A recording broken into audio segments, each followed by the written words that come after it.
Good?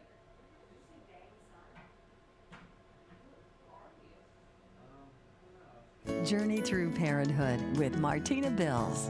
Brought to you by Southern Ohio Medical Center. Very good things are happening here. Good morning, everyone. I'm Martina Bills. Thanks for joining us here on Journey Through Parenthood on the WSAZ Now desk. Well, school is out for the summer. Those summer breaks have started for kids all across our region. And if you're looking to take a road trip this summer, whether it's just a short distance or a few hours down to the beach or to Florida, you can make those road trips educational, and your kids may not even know. Let's first start with tips for road trips. I feel like everyone from our generation has these nostalgia-filled road trip ideas and stories from when we were little. Talk a little bit about what is the benefit of a road trip, because some people don't even look at that like that. Absolutely. You have undivided attention.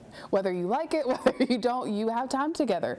And so this is a great time to capitalize and be intentional about it. So it's not just like, oh gosh, we're stuck here together. But how can we use this to spark conversation? How can we make it fun? There's lots of different things that you can do to make it more than just an opportunity to go from where we are to where we want to be. Yeah, let's talk about some of those ideas, because I have so many memories. Even just weekend trips my dad would take us to our grandma's. We would play license plate games. Yes. Alphabet games with road signs. There's so many different ways to go about the fun. Absolutely. And it's all learning, and the kids don't know. They have no idea. Right. Surprise learning is my favorite kind. The license plate game that we played, where we were like, oh, have we seen Alaska before? And we had to guess. It has had an upgrade. Oh. Yes, I'm so excited about this. There is a license plate app, and it's called License Plate with an 8. Games, I think. And you can go in and log them. So you can go from road trip to road trip. This can be like your, family's summer goal is to see them all. On any trip. Any of them. And when you click the state, because surprise learning is the best, it brings up the state, the motto, the, animal, all these different cool facts about it that somebody who's logging it is accidentally learning and sharing with your whole car. Yeah, and then everyone in the car is like, oh gosh, I had no idea about that state. Absolutely. I love that. Yes. And I shouldn't be surprised about the upgraded license plate game. What are some other ways to really make learning fun in those car trips? The letter thing is really good. We didn't do it with signs growing up. It was just, something like if I saw a cornfield for C, anything that you see I think is really important. But because you have that captive time, it's easy to everybody do their own thing. Everybody has a device or everybody has their own ear pods in. But I would recommend, if you can, as often as you can, when you don't need a break from each other, to do things together. It is a great time to consume an audiobook. Think of all the Harry Potter you can read on a trip to Florida. Yes. Podcasts are great. It's a good time for TED Talks. I think they're, just a few minutes, so you may not be able to see the speaker, but you can get those little bites of good information. And if you go that route, if you go the let's consume media together route, let your kids pick some of them. Maybe you round robin, and I get to pick the first podcast, and you pick the story that comes after that, so that everybody feels like they have a say in it. Those are such great ideas, because I know, especially anyone leaving from here to go down south to the beach, to Florida, anywhere, you're going to be in that car for 8+ hours, no matter what. Absolutely. Right. Okay, talk a little bit about, I think with the younger kids, it's easier to find ways to point things out. Like everyone finds something blue, even coloring.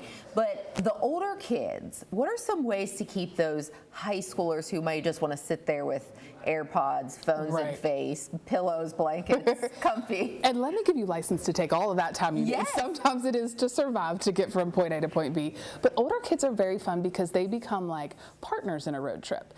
So some of this, involves front loading it. But if you have the chance, let your kids help you budget. Let them help you map it without GPS, or with GPS with a physical map. Something that's going to require some map reading skills that we don't get when the GPS just tells us turn left. So use it for those learning things. And kids love the authority to spend your money. So if you say we're going to do something fun one night of the week, you have X number of dollars, go for it. They're going to do a lot of great research, and you'll probably end up doing something really fun that they will be bought in because it was their activity. Yeah, and I was just thinking, I actually budgeted with the girls this summer for our trip.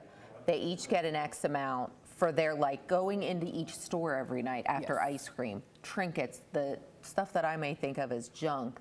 they're going to be budgeting and they have to keep track of it each week. That is such a great learning And so experience. that goes along with budgeting. I think though the mapping, I will say, I will never forget triptychs from AAA with my mom and having those spread out across, and I don't even know how the driver could see, but you don't see that anymore. And the mapping skills is so important. Absolutely. One way that kids they actually care about mapping is when you go geocaching. Have you ever been? My little girl does that. Yes. So you have to know about map, and not only map, but like cardinal directions. There's a lot that goes into that. So that's a way to sneak in some map skills. When you go to these cool places, there are caches hidden. I mean, we're never going to go to a place where somebody hasn't gone geocaching. Yeah. So that may be another thing to consider, especially for the older ones, if that's an interest that they have or one you'd like them to. We're going to go geocaching, at Myrtle Beach, or we're going to go geocaching wherever you stop. Okay, let's talk about those stops, because I know that sometimes when you're in the car as a family, the first person to say they need to use the restroom is the reason you're stopping. But talk a little bit about putting more effort into those stops. Yes, there is an app called Road Trippers, and it's a website, roadtrippers.com, where you can go in and put your beginning point and your end point, and it will give you interesting, family-friendly stops that are not very far on your trip. So it's not going to send you 2 hours to go see a museum. But if there's something close, it would be a shame for you to miss it. And so this is a way to kind of have that awareness. And this is also another chance for the older kids for you to say, like, we're going to stop in these places, find us something cooler than a rest stop. Or, we think we might want to eat here. Where would you like to go? A lot of great ideas from Ashley Stevens with Cabell County Schools. She's always thinking of innovative ways to learn, make learning fun. And a lot of times kids don't even know, which is even better from the parents' perspective. Audiobooks, podcasts, a lot of those were not available when we took those long road trips back in the day when we were younger.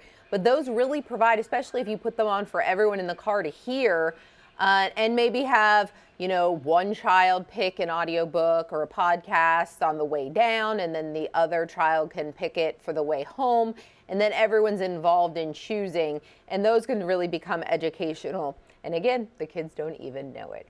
Here on Journey Through Parenthood, we always like to hear from you. If you have story ideas, you can find me on Facebook, Instagram, and Twitter on social media. And you can always reach out to me here at the station if you have an idea, and we'll maybe feature it here on Journey Through Parenthood. And Journey Through Parenthood is every Monday and Wednesday at 10 o'clock. We hope you have a great day and a great summer road trip.